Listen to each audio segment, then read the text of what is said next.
नमस्कार, आप देख रहे हैं द न्यूज़पेपर। मैं हूं आपके साथ राहुल शर्मा। हमारे साथ इस वक्त चीफ इमाम डॉक्टर उमेर अहमद इलियासी साहब मौजूद हैं, जो कि ऑल इंडिया इमाम ऑर्गेनाइजेशन के चीफ हैं। इस संगठन के बारे में मैं आपको बता दूं, करीब 20 करोड़ मुसलमानों की यह संगठन आवाज है और इमाम साहब को राम मंदिर प्राण प्रतिष्ठा का न्योता मिला था और वो मोहब्बत का पैगाम लेकर मंदिर गए भी थे और प्राण प्रतिष्ठा में मौजूद रहे थे।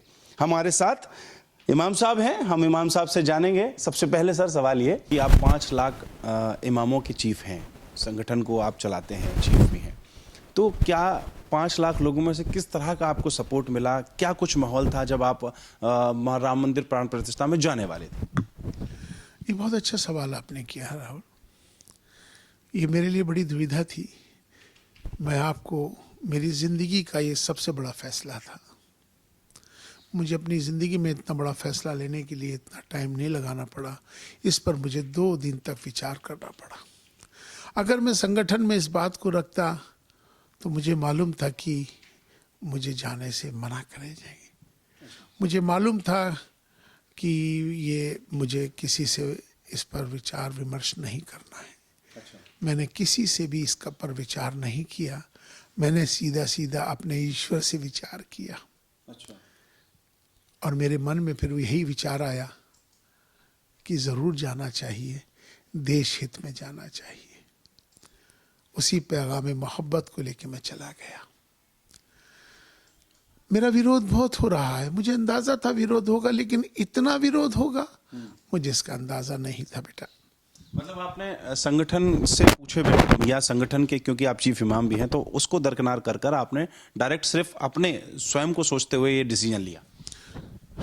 क्योंकि मुझे लगा कि मुझे खुद को ही विचार करना है। ये मेरी जिंदगी का सबसे बड़ा फैसला था। मुझे मालूम था विरोध होगा, लेकिन इतना विरोध होगा, इतना विरोध होगा। पाकिस्तान से लेकर तमाम सारे देश मेरे खिलाफ हो जाएंगे, इतना मुझे नहीं मालूम था। लेकिन कोई बात नहीं, समय आएगा, ठीक हो जाएंगे।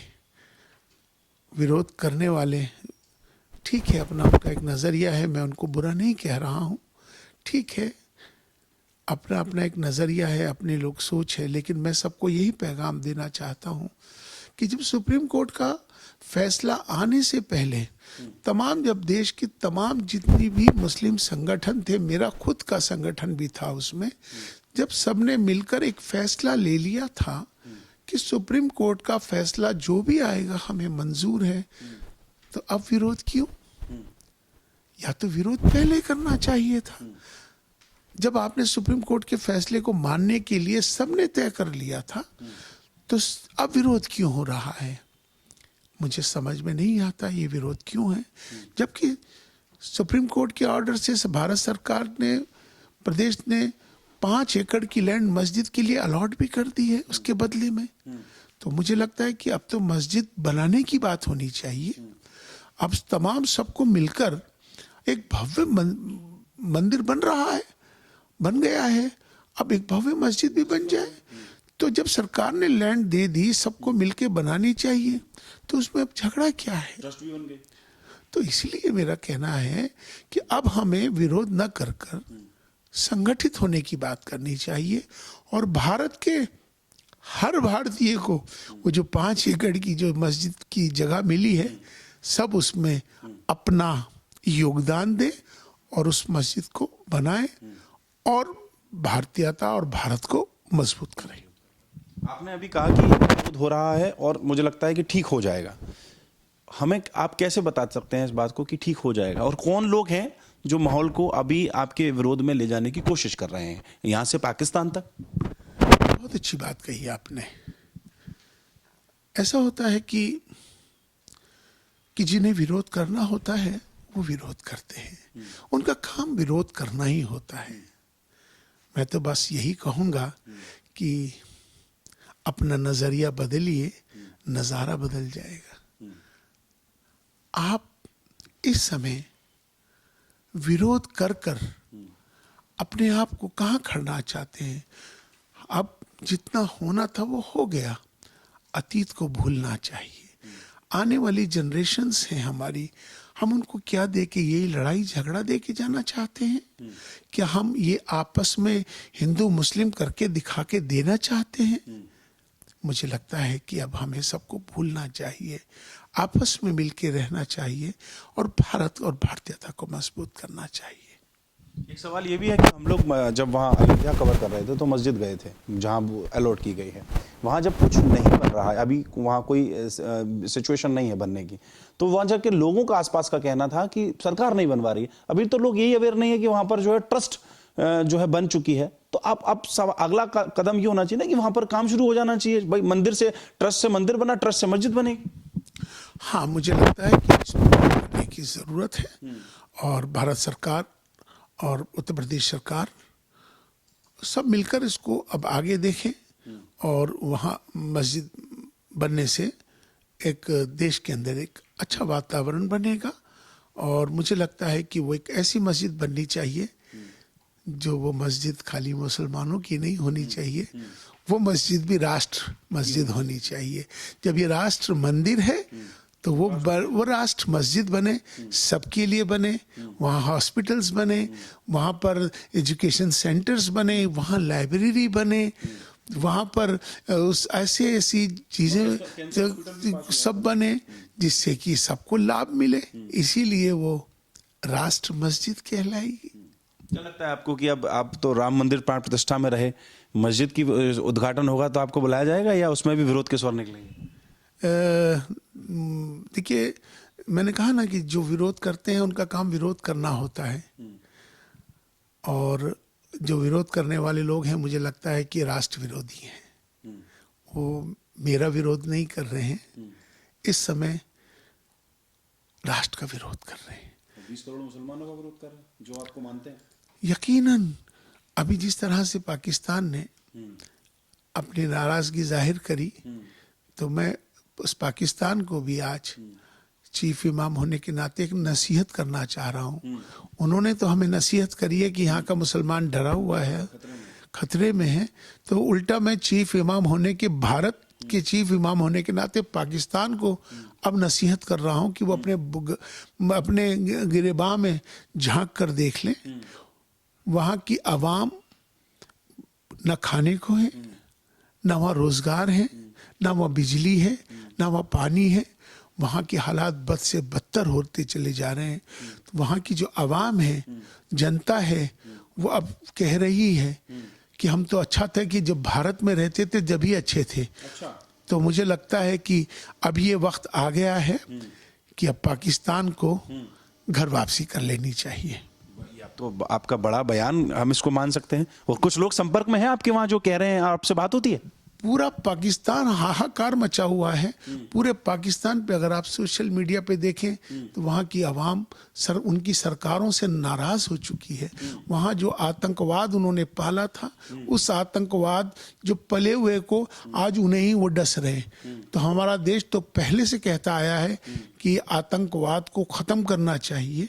तो अब वो वक्त आ गया है कि उनकी समझ में अब आया है। तो इसलिए मैंने कहा कि अब पाकिस्तान को घर वापसी कर लेनी चाहिए। मेरा सवाल यही था कि कुछ लोग भी संपर्क में आपके जो बात कर रहे हैं आपसे, या कोई आपसे वो कर रहे हो कि शायद हमें लीजिए, किस तरह से ले पाएंगे तैयारी? पूरे पाकिस्तान से एक ही आवाज़ है पब्लिक की। अगर आप देखेंगे कि हम पाकिस्तान की आवाम हाहाकार, बुरा हाल है। तो ये सब चीज़ें चल रही हैं कि हम भारत में थे जब ही यहीं अच्छे थे। तो इस तो बहुत जगह आवाज़ उठी है, तमाम पूरे पाकिस्तान की आवाम आवाज़ उठा रही है, इसीलिए मैंने ये बात कही है। अच्छा, एक सवाल और इमाम साहब कि आप जब मोहब्बत की जो है वो पैगाम लेकर मंदिर गए, एक्सेप्ट किया और मंदिर गए, प्राण प्रतिष्ठा में आप मौजूद रहे, वहीं ओवैसी जैसे व्यक्ति वहाँ पर बैठकर बयान देते हैं कि हम इसको मस्जिद बताएंगे, अपनी पीढ़ियों को मस्जिद बताएंगे, तो ये क्या मुसलमानों को बरगलाने की और मतलब भ्रमित करने की बात करते हैं? देखिए, मैं किसी का नाम इस वक्त नहीं ले सकता, सबके अपने विचार होते हैं सबकी। और हमारा सवाल आपसे इसलिए है क्योंकि आपको लोग सुनते हैं इमाम साहब। और नहीं, देखिए, वो उनका विचार है जो वो बोलते हैं, सबको मालूम है उनके विचारों को। मेरा विचार मेरा है, मेरा विचार संगठित है, मेरा विचार मेरा देश है। मेरा विचार राजनीति नहीं है। मेरा देश, मेरा सबसे इम्पोर्टेंट है, मैं धर्म का आदमी हूँ, जोड़ने की बात करता हूँ, मोहब्बत की बात करता हूँ। जो लोग बातें करते हैं नफरत की, उनको करने दीजिए। यहाँ तो पैगाम मोहब्बत है, जहाँ तक पहुँचे। मेरे लिए तो मेरा देश है, मेरी पैगाम मोहब्बत है, मैं इसे पहुँचाता रहूँगा। जो लोग नफरत मुझसे कर रहे हैं, देश से कर रहे हैं, जो मेरे विरोधी हैं, मेरे खिलाफ सोशल मीडिया पर, मेरे खिलाफ मेरे दिन भर फोनों पर जो मुझे थ्रेट दी जा रही है, जो मेरे खिलाफ साजिशें रची जा रही हैं, तो मैं उनको ये पैगाम भी देना चाहता हूँ। जो मुझसे कह रहे हैं कि देश मुसलमानों से माफ़ी मांग लें और अपने पद से जो इस्तीफ़ा दे दें, वरना आपका अंजाम बुरा होगा, मैं उनको आपके चैनल के माध्यम से बता देना चाहता हूँ। ना मैं डरा था, ना मैं डरा हूँ, ना मैं डरूंगा। अगर मेरा शहादत, मेरे देश के लिए मेरी शहादत हो भी जाती है, तो मुझे वो मंजूर है। मतलब इतना सब यहाँ तक स्थिति आ गई है कि आपको इस तरह की धमकियां मिल रही हैं सिर्फ मंदिर जाने भर से? यकीनन ये वो लोग हैं जो इस देश में अमन नहीं चाहते। वो लोग हैं जो मेरा विरोध कर रहे हैं, जो देश को नुकसान पहुंचाना चाहते हैं, नफरत फैलाना चाहते हैं, देश को तरक्की से रोकना चाहते हैं। वो लोग मेरा विरोध कर रहे हैं। वरना मैं माफ़ी मांगूंगा। और माफी किस बात की? गलत क्या किया है? उनका कहना है कि आपने ये जो फैसला लिया, राम मंदिर आप गए हैं, आपने ये बहुत बड़ी गलती करी है। माफ़ी मांगिए और अपने पद से इस्तीफा दे दीजिए। दोनों ही चीज़ें मैं नहीं करने वाला हूँ।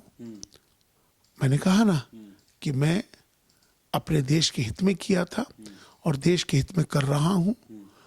इसके लिए अगर मुझे मेरी कुर्बानी भी होती है, तो मैं अपने देश के लिए ये मेरी शहादत मुझे मंजूर है। अच्छा इमाम साहब, ये भी एक सवाल आता है कि कड़े शब्दों में अगर कहा जाए तो मुसलमानों की ठेकेदारी हर कोई करना चाहता है। राहुल गांधी विदेश में जाकर हिंदुस्तान के मुसलमानों की ठेकेदारी करते हुए कहते हैं कि मुसलमान डरा हुआ है। तो इस सब को कैसे देखते हैं आप? क्योंकि सब सुनता है, मुसलमान भी सुनना चाहता है ना सबको। ऐसा है राहुल बेटा, जो खुद डरा हुआ होता है उसको डर लग रहा होता है। वो तो दूसरों के नाम पर अपना इस्तेमाल करते हैं कि उनको डर लग रहा है। एक्चुअल में डर उनको लग रहा होता है कि जो डरा रहे होते हैं।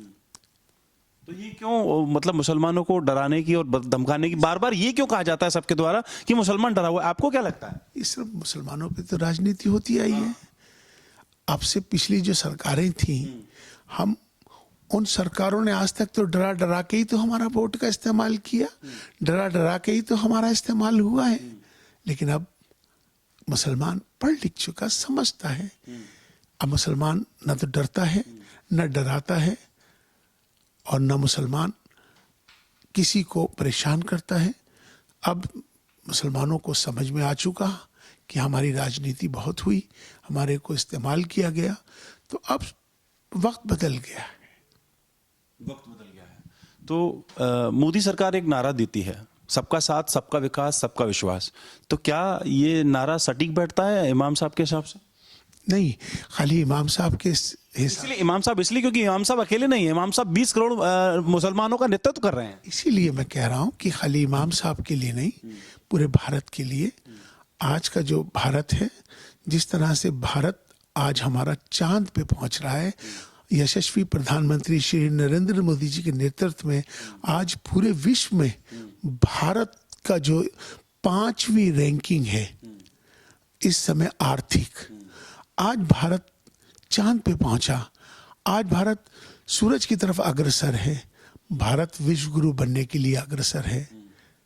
तो इसीलिए मुझे लगता है कि इस पर यही बदलते भारत की तस्वीर है कि हम सबको अपने भारत के निर्माण में भारत के योगदान, हम सबका मिलके चले, सब भारतीय हो जाएं, यही पैगाम मैं देना चाहता हूँ। पहली गलती लोगों, विरोधियों की नज़र में पहली गलती तो आपने राम मंदिर जाके की, और दूसरी गलती अब आप ये जो है भाजपा की यानी नरेंद्र मोदी सरकार की तारीफ करके कर रहे हैं, तो फिर आपको फिर थ्रेड मिलेंगे?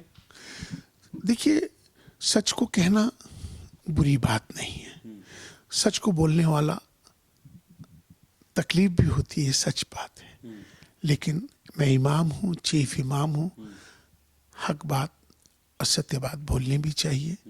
क्या मैं ये सवाल आपसे करूं राहुल क्या हमारा देश तरक्की नहीं कर रहा? आज हमारे देश ऊंचाइयों पे नहीं जा रहा? नेतृत्व किसका है? नेतृत्व यशस्वी प्रधानमंत्री नरेंद्र मोदी जी का ही है। तो इसलिए एक्सेप्ट कर लेना चाहिए, यही सच्चाई है, यही सत्य है। तो जो संगठन आपका है उसमें से कुछ लोगों का सपोर्ट तो मिल ही रहा होगा कि बिल्कुल एक तरफा आपका विरोध हो रहा है? सच पूछना चाहते हो? सच ही पूछना चाहता हूँ। एक तरफा विरोध हो रहा है, अच्छा। बड़े पैमाने पर हो रहा है, लेकिन कोई बात नहीं। मैंने कहा ना कि वक्त सब चीजें भुला देगा। तो ये जो मंदिर का पूरा आपने अंदर से भव्यता देखी, सुंदरता देखी, आपने खुल के हर चीज पर बात की, तो मतलब कुल मिला के ये है कि क्यों बार बार मुसलमानों को टारगेट और किया जा रहा है, और कब तक इस तरह से राजनीतिक रूप से मुसलमानों को टारगेट किया जाएगा और बहकाया जाएगा ताकि सौहार्द का माहौल बना ना रहे? क्योंकि आपके पास तो सौहार्द और शांति के लिए कई अवार्ड आपको मिले हैं, तो आप कैसे देखते हैं? देखिए, शांति, प्रेम, मोहब्बत हमारे देश की हमेशा से यही विशेषता रही है, अनेकता में एकता। हम सबको यही चाहिए कि हमें राजनीति नहीं करनी है, ऐसी कोई राजनीति ना की जाए जिससे कि हमारे आपसी हमारा सौहार्द खराब हो। मिलजुल के रहना है, देश को आगे लेके जाना है, देश की तरक्की में, उसके निर्माण में सबको योगदान देना है। इसकी फिक्र हम सबको आनी चाहिए। पहले क्या हुआ, कैसे तकलीफें, कितने लोग मरे, कितनी चीज़ें हुई, उन अतीत को भूलकर आज की और कल की फिक्र होनी चाहिए। यही हमारा कहना है। विरोध करना ये अच्छी बात नहीं है, इससे नुकसान होता है। वो शक्तियाँ, वो विरोधी ताकतें सक्रिय हो जाती हैं जिनको ये मौका मिल जाता है, तो हमें मौका नहीं देना है। सबको एक होना है। नफरत जो हो देश में है, उस नफरत के माहौल को ख़त्म करना है मोहब्बत में।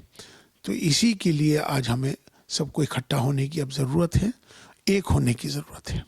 तो आपने जिस तरह से मंदिर आप गए और नरेंद्र मोदी सरकार के लिए आपने बताया भी कि भाई आगे बढ़ रहा है देश, तो क्या आपको कुछ विरोधी जो है वो अब भाजपा वाला इमाम तो कहना शुरू नहीं कर रहे हैं?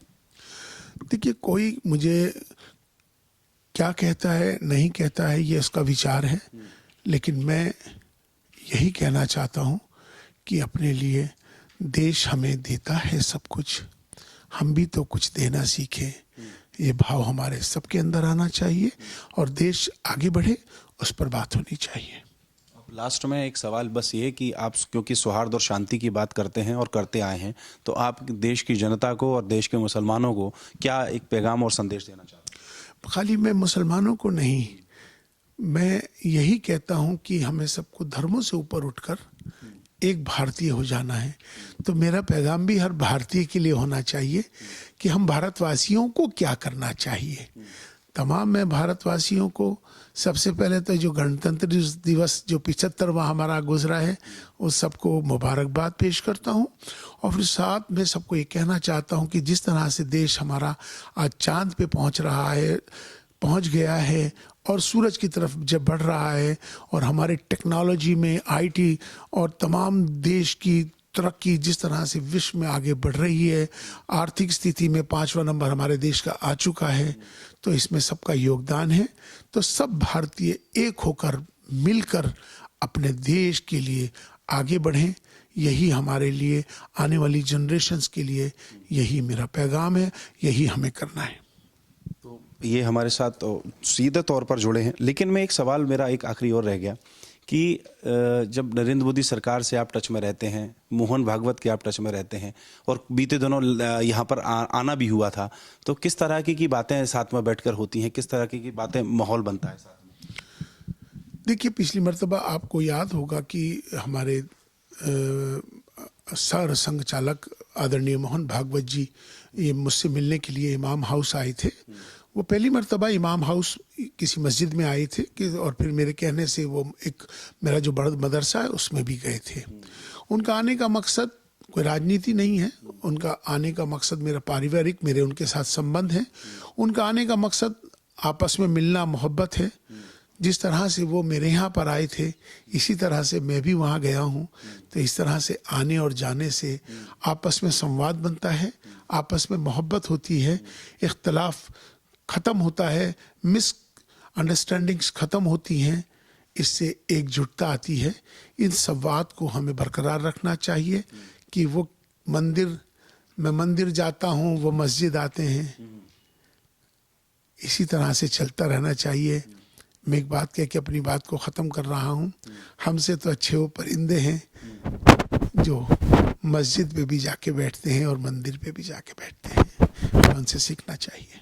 आखिरी बस एक जनता को ये संदेश कि जो लोग तोड़वाने की बात करते हैं, जो लोग लड़ाने की बात करते हैं धर्म के नाम पर, जातियों के नाम पर, उनको इमाम साहब का क्या कहना है? बस मेरा पैगाम मोहब्बत है, जहाँ तक पहुँचे। हमारे साथ जुड़े चीफ इमाम डॉक्टर उमर अहमद इलियासी, जिनका साफ तौर पर, स्पष्ट तौर पर कहना है कि मोहब्बत के पैगाम को लेकर मैं मंदिर गया, मोहब्बत के पैगाम को मैं देश में फैलाना चाहता हूं और शांति और सौहार्द की बात करना चाहता हूं। आप देख रहे हैं द न्यूज़पेपर, मैं हूं राहुल शर्मा, हमारे कैमरे के पीछे हैं विवेक।